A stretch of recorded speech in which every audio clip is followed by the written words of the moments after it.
Hello viewers, ముందు క్లాస్లో కాల ప్రమాణం గురించి చెప్పుకున్నాం కదండి. అంటే స్వరలిపి కర్ణాటక సంగీతంలో రాసే విధానాన్ని ఎంత స్పీడ్లో పలకాలి అనేది రాత ద్వారా ఎలా తెలుసుకుంటాము, అక్షరకాలం లెంత్ ఎలా పలకాలి, స్పీడ్గా పలకాలా, 2 అక్షరాల కాలంలో పలకాలా అనేది కాల ప్రమాణం ముందు వీడియోలో తెలుసుకున్నాం. ఇప్పుడు స్థాయి గుర్తులు అనమాట.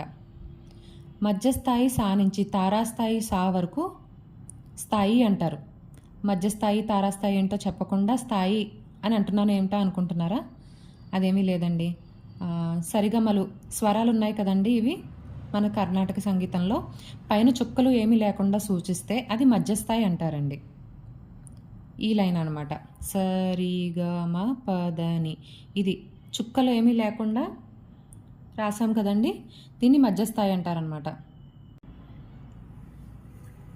దీన్ని ఇంకా తక్కువ సమయంలో ఇంకా తక్కువ పిచ్లో పాడాలి అంటే 2 చుక్కలు కింద పెట్టినట్టయితే అనుమంద్రస్థాయి అంటారు.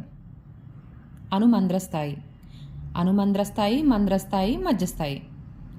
దీనికన్నా నెక్స్ట్ లెవెల్లో పాడాలనుకోండి, హై పిచ్లో పాడాలి అంటే పైన ఒక్కొక్క చుక్కతో వర్ణించారు కదండి, మధ్యస్థాయి కన్నా కొంచెం పైకి పిచ్ అనమాట.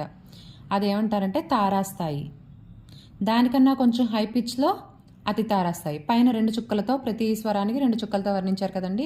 రాసే విధానంలో అలా 2 చుక్కలు దేనికైనా స్వరానికి పెట్టారంటే అది ఇంకొంచెం హై పిచ్లో పాడుతున్నారు అని అర్థం అనమాట. ఈ క్లాస్లో స్థాయి గుర్తుల గురించి తెలుసుకున్నాం కదండి. ఇది మధ్యస్థాయి, తారాస్థాయి, అతి తారాస్థాయి, మంద్రస్థాయి, అనుమంద్రస్థాయి. స్థాయి గుర్తుల గురించి ఈ క్లాస్లో తెలుసుకున్నాం కాబట్టి నెక్స్ట్ క్లాస్లో స్వర గుర్తుల గురించి కూడా తెలుసుకుందామండి. Thank you.